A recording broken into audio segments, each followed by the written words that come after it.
Salmo 19, las obras y la palabra de Dios. El pecado y la iniquidad en el hombre es aquel que no permite escuchar a Dios.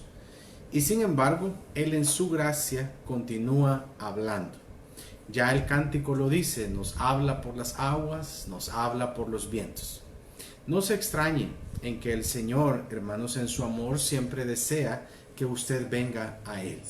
Según el escrito que vemos de este Salmo 19, Dios nos habla de diferentes maneras. Y una de las que vamos a ver en la que nos habla de los versículos del 1 al 6, y el Señor nos está hablando en los cielos. La sabiduría de Dios, hermanos, su poder y su gloria se ven en su creación. Desde Génesis capítulo 1 y capítulo 2 podemos ver todo lo que el Señor creó y sigue creando. Es normal que al no poder explicar la creación, el hombre en su corto pensamiento, en su mente tan pequeña, hermanos, trate de explicar lo que es Dios, y eso lo que hace es alejarlo a él de Dios, y el hombre siempre va a tratar de dejar fuera a Dios de todo. Pero fíjese que no es el caso de David. David, hermanos, quien reconocía de que todo lo que él era y de que todo lo que él tenía se lo debía al Señor. En todo momento David sabe, hermanos, que cada tribulación, cada aflicción, cada angustia, cada vez que tuvo que huir, cada vez que él tuvo que ver cómo hacía para salvar su vida, el único que le había ayudado era el Señor Dios creador de absolutamente todo. En ese Dios todopoderoso es en quien David había puesto toda su confianza, donde David había puesto toda su seguridad, y cada vez que tenía que correr a algún refugio, David rápidamente corría hacia el Señor. No es el caso de David, hermanos, y él en ningún momento él trata de sacar a Dios de su vida. Al ver la majestuosidad, al ver la imponencia de ese Dios todopoderoso, David la puede ver al ver los cielos. Y dice David, hermanos, en este salmo, que los cielos son los que cuentan la gloria de Dios y que el firmamento anuncia las obras de Dios. Cuando usted ve el cielo, hermanos, usted en realidad se podrá dar cuenta de lo grande que es Dios, porque ese Dios en el que nosotros hemos creído es el que creó los cielos. Los cielos y el firmamento, hermanos, es lo que David toma como ejemplo para tratar también él, fíjese, en ese momento David trata también él de explicar. David quiere explicar lo grande que es ese Dios que le ha ayudado en todo momento y que lo ha bendecido y que lo ha traído de todas las victorias que el Señor le ha dado y que lo ha traído hacia él donde hoy él está. David trata de explicar y dice, vea los cielos, vea el firmamento, vea qué grande, qué inmenso es ese Dios en el que yo he confiado, el que creó los cielos, la tierra y el mar y todo lo que habita en ellos. Los cielos y el firmamento es lo que David toma como ejemplo para tratar él de explicar lo grande que es Dios, lo que le ha bendecido y lo que le ha traído días llenos de victoria. Si se observa el cielo y cada vez que usted lo ve, las nubes y cada uno de los colores que lo conforman, hermanos, comprenderá que no hay creación del hombre que pueda compararse a la creación de Dios. Edificios, puede mencionar usted, carreteras, puede mencionar puentes, puede mencionar aparatos electrónicos, puede mencionar cualquier invento que el hombre haya hecho, aviones, hermanos, incluso armas nucleares y mortíferas, pero ninguna de esas cosas creadas o inventadas por el hombre se comparan con la majestuosidad de lo que Dios ha creado. El Señor lo ha creado absolutamente todo. El apóstol Pablo se refiere al Señor Jesucristo como la imagen del Dios invisible y dice que todo fue creado por Él. Al leer los versículos 15, 16 y 17, hermanos, de la carta a los Colosenses, en el capítulo 1, dice de la siguiente manera el apóstol Pablo: Él es la imagen del Dios invisible, el primogénito de toda creación, porque en Él fueron creadas todas las cosas, las que hay en los cielos y las que hay en la tierra, visibles e invisibles, sean tronos, sean dominios, sean principados, sean potestades. Todo fue creado por medio de Él y para Él. y Él es antes de todas las cosas y todas las cosas en Él subsisten. Así es como el apóstol Pablo se está refiriendo al creador de todo, al Señor Jesucristo. Al ver el cielo, hermanos, podemos ver cómo Dios nos habla diciendo: yo soy el creador de ese cielo. ¿Te parece el cielo grande y majestuoso? Pues te digo, dice Dios, yo soy más grande que ese cielo y que ese firmamento. Yo creé a ese cielo, dice el Señor Dios de la gloria. Si usted cree que el cielo es inmenso y que es grandísimo, imagínese el que hizo a ese cielo. También nos habla, hermanos, ya vimos, nos habla por los cielos, y el versículo 7 podemos ver, nos habla en las escrituras. Los cielos hablan de la gloria y majestuosidad de Dios, y las escrituras hablan de su gracia. Ahora, veamos qué son las escrituras. Esta es la palabra de Dios, por medio de la cual Él mismo nos habla y nos aconseja.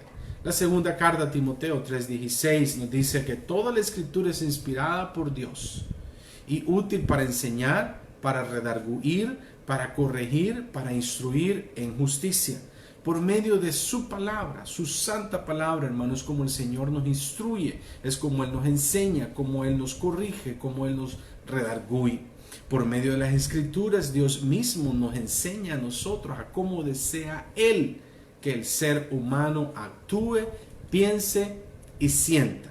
Dios mismo, hermanos, hablando a cada uno de nosotros cuando leemos su preciosa y santa palabra. Es decir, este salmo nos está hablando de las obras y la palabra de Dios.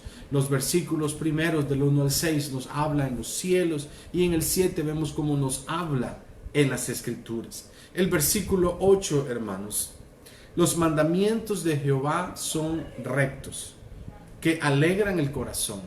El precepto de Jehová es puro, que alumbra los ojos.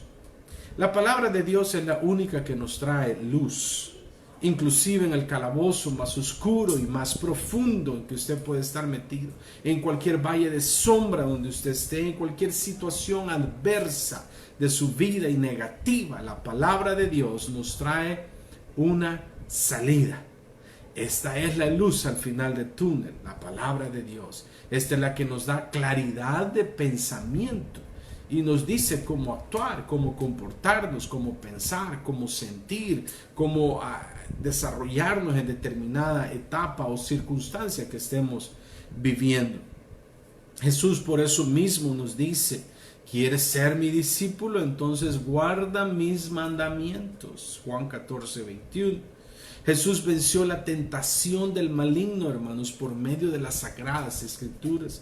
Recuerde usted, después del bautismo en agua de Jesús, hermanos, dice que fue guiado por el Espíritu al desierto. Y en todo momento, cada vez que el maligno vino, el Señor dijo: escrito está. Es decir, Él estaba evocando a las sagradas escrituras. En Mateo 4, versículo 4, Él respondió y dijo: escrito está. No solo de pan vivirá el hombre, sino de toda palabra que sale de la boca de Dios. Jesús conocía, hermanos, el libro de Deuteronomios 8, versículo 3, es el que dice claramente esta palabra que Jesús citó. El versículo 7, Mateo 4, Jesús cita Deuteronomio 6:16, diciendo: escrito está también, no tentarás al Señor tu Dios. Ya en el capítulo 6, versículo, hermanos, 13, Jesús dice: vete, Satanás, porque escrito está: al Señor tu Dios adorarás y a Él solo servirás. Mateo 4:10, Deuteronomio 6:13, Mateo 4:7, Deuteronomio 6:16, Mateo 4:4, Deuteronomio 8:3.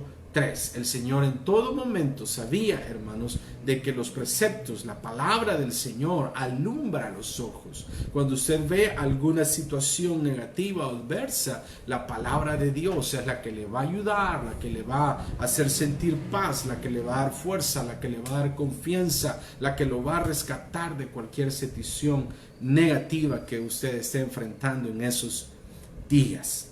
El versículo 13 de este Salmo 19 que David nos da, hermanos, dice de la siguiente manera: preserva también a tu siervo de las soberbias, que no se enseñoreen de mí. entonces seré íntegro y estaré limpio de gran rebelión. Como siempre David, hermanos, Salmo de David, el número 19, nos demuestra que deleitarse en el Señor trae los mejores beneficios.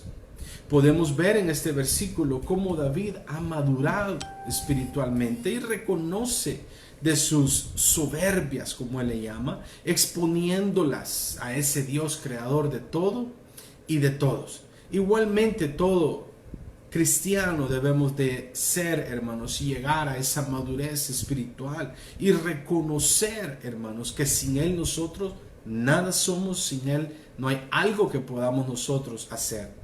Todo discípulo del Señor Jesucristo debe ser exactamente como David, reconocer sus soberbias, es decir, reconocer sus faltas, reconocer los errores, traerlos al Señor, ponerlos a los pies de Él y decirle: Señor, ayúdame que mis soberbias no me agarren. Ayúdame, Señor, para que pueda estar bien ante tu presencia. Quiero estar limpio ante ti, como David le pedía al Señor. Todo discípulo del Señor, hermanos, Jesucristo, a medida va conociendo más de Él, a medida se va llenando más de Él, a medida va recibiendo de la sabiduría y conocimiento del Señor, Él debe también de confesar sus faltas, arrepentirse y pedirle perdón. El Señor siempre va a estar dispuesto a darle ese perdón. No podemos estarnos equivocando todo el tiempo con lo mismo y estar pidiendo todo el tiempo a pedir perdón sobre la misma situación. Eso significaría que en realidad arrepentimiento no ha llegado a su vida. Pero David, hermanos, en todo momento le dice: Señor, ayúdame a que mis soberbias no me lleguen a agarrar. Quiero estar limpio ante ti, Señor. Esa es una madurez espiritual que David está mostrando en ese momento.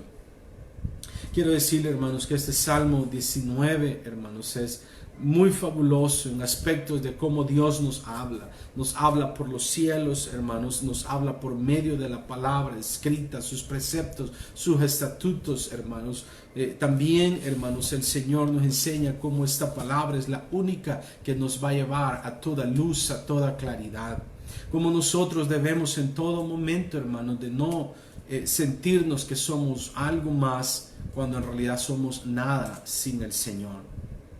Para terminar, hermanos, este devocional, quiero decirle que el único y sabio Dios siempre nos habla y podemos ver lo majestuoso, lo grande, lo imponente que Él es.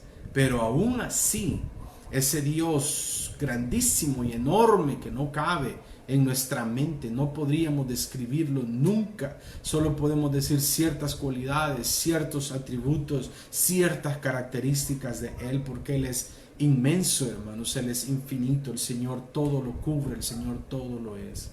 Pero aún así, Él en su inmenso amor, Él quiere que todos vengamos a Él.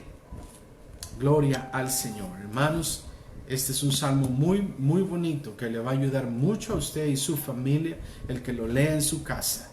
Le animo, hermanos, a que en todo momento esté leyendo e instruyéndose de la palabra de Dios. Quiero desearle que la paz, la gracia y la bendición del Dios de la gloria, de nuestro Señor Jesucristo, estén de continuo en su vida. Que el Señor le bendiga.